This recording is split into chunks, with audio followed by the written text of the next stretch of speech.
Lehen hitza mi esker izanen da. Mi esker gaur bozkatu duten guztiak Hendaia biltzenen alde. Mi esker ekipari, mi esker zerrendakide guztiei, mi esker gure kanpainan parte hartu duten lagun guztiei. Gaur emaitza biziki ona atera dugu.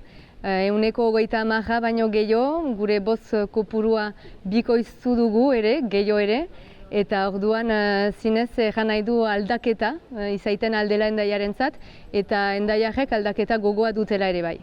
Gure proiektua, etxe bizitzaren alde, aktibitate ekonomikoa urte osoan zehar eta inguruminaren inguruan konbentzitu du.